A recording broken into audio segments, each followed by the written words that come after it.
Our top focus on WION at this hour. U.S. President Donald Trump says a deal in sight to end the dispute over Greenland is there, and Trump also seemed to back down from his threats to take over Greenland by force and impose tariffs on allies. Well, the softening of tone came after Trump held talks with NATO Secretary General Mark Rutte in Davos. The meeting came hours after Trump addressed the World Economic Forum in Davos and demanded immediate talks to discuss the acquisition of Greenland by the United States. But after meeting Rutte, the U.S. president took to Truth Social and announced a framework deal for the entire Arctic region. He posted that an agreement had been reached to hold discussions to benefit all NATO nations. In his post, Trump said that he will not impose his proposed tariffs against 8 nations. He also indicated that discussions would include his desire for a Golden Dome missile defense system over the region. Later, he told reporters it would also cover critical minerals. It's a deal that people jumped at. Really fantastic for the USA. Gets everything we wanted, including especially real national security and international security. How so? Does it still include the United States having ownership of Greenland like you've said you wanted? It's a long-term deal. It's the ultimate long-term deal. And I think it puts everybody in a really good position, especially as it pertains to security and minerals and everything else. Earlier addressing Davos for the first time in 6 years, Trump had struck a much harsher tone, reiterating his desire for Greenland. He claimed that all he's asking for is a piece of ice that can play a vital role in world peace and world protection. Trump also called Denmark ungrateful, but appeared to take the threat of military action off the table. We probably won't get anything unless I decide to use excessive strength and force, where we would be, frankly, unstoppable. But I won't do that. Okay? Now everyone's saying, oh, good. That's probably the biggest statement I made, because people thought I would use force. I don't have to use force. I don't want to use force. I won't use force. All the United States is asking for is a place called Greenland. Rutte said that much work remained on Greenland. He later said that he did not discuss the key issue of Danish sovereignty over Greenland in the meeting with Trump.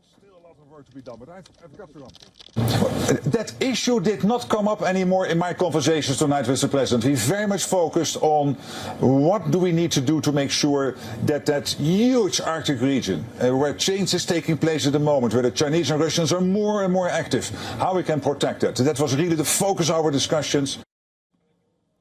NATO spokesperson Alison Hart said that Denmark, Greenland and the United States will negotiate on ensuring that Russia and China never gain a foothold in Greenland. Denmark welcomed the latest developments, saying that Trump has sent positive signals by saying that he would not use military force to seize Greenland. Now, talking about Trump's speech at the forum, the Danish foreign minister also stressed that the U.S. president has not backed away from his threat to seize the Arctic territory. Listen to this.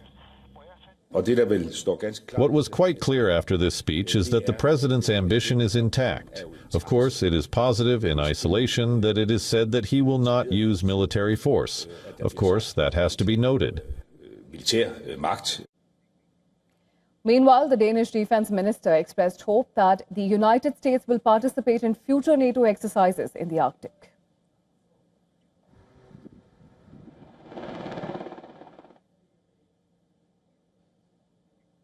And for deeper insights into these developments, we were earlier joined by Stephen Golub. He's a political analyst and lawyer. And here's what he said during that conversation. Listen in.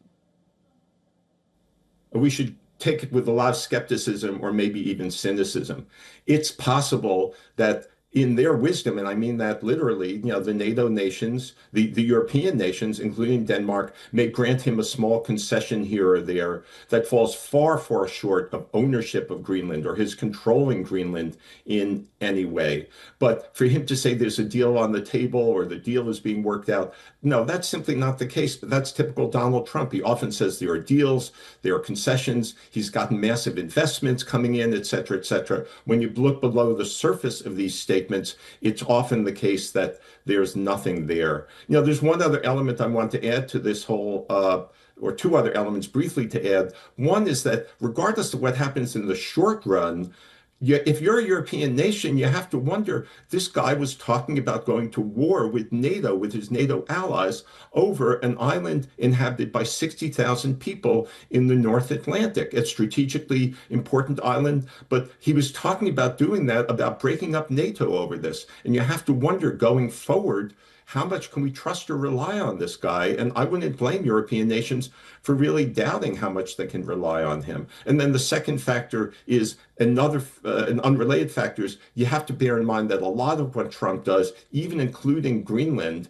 part of his agenda is to distract Americans from what's going wrong with the economy and what's been going on with the Epstein revelations. Epstein being the pedophile and the sex trafficker who Trump was very close friends with for years. And there are files that are supposed to be coming out that are being ignored or not being released now because Trump has successfully distracted people from that and the economic issue.